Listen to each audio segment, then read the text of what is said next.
এতে সুন্দরীরা শুধু তাকায় তাকায় দেখলে কি হইব? কাজ আমি তো ফুরাই যেতেছে, সংরক্ষণ করা লাগবে না। বলে আমি যখন কামু তখন তো তোমরা বলবা আপু আমাদেরকে দেখে দেখে একাই তাকাইতেছে।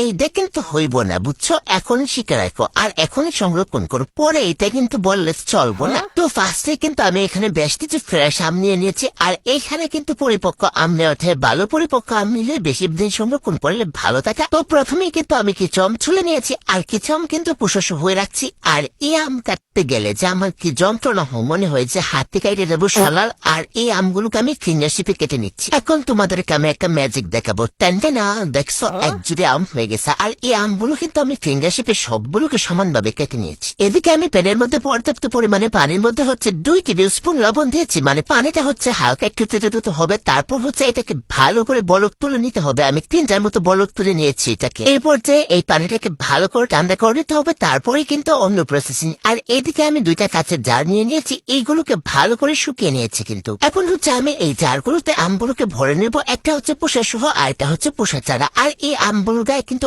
1 ফোঁটা পরিমাণও পানি নেই। এখন হচ্ছে আমি জারগুলোর মধ্যে ভিনেগার দিয়ে নিচ্ছি, আর এই ভিনেগারের পরিমাণটা হচ্ছে 3/1 মানে হচ্ছে আম ডোবানোর 3/1 এখানে ভিনেগার অ্যাড করতে হবে। এটা হচ্ছে মাস্ট। আর এখানে আমি 3টার মতো কাঁচা লঙ্কাও অ্যাড করেছি। এখন হচ্ছে ওই ফুটন্ত ঠান্ডা পানিটা এখানে অ্যাড করে দিব। তারপর হচ্ছে এই বয়মের মুখগুলোকে একদম ভালো করে টাইট করে হচ্ছে আটকে দিতে হবে। কোন প্রকার বাতাস যাতে এর ভিতরে প্রবেশ না করতে পারে, এটা কিন্তু মাস্ট লক্ষ্য রাখতে হবে। আর হচ্ছে এটা তোমরা এরকম ভাবে প্রসেসিং করে কিন্তু সারা বছর একদম কচকচা আম খেতে পারবে। এই প্রসেসিং এর জন্য ফ্রিজের কিন্তু কোনো প্রয়োজন নেই। এখানে হচ্ছে ভিনেগার আর লবণ পানি ফ্রিজার ব্রিটিশে কাজ করবে, তাই সারা বছরই সংরক্ষণ করা যাবে এই আমটাকে।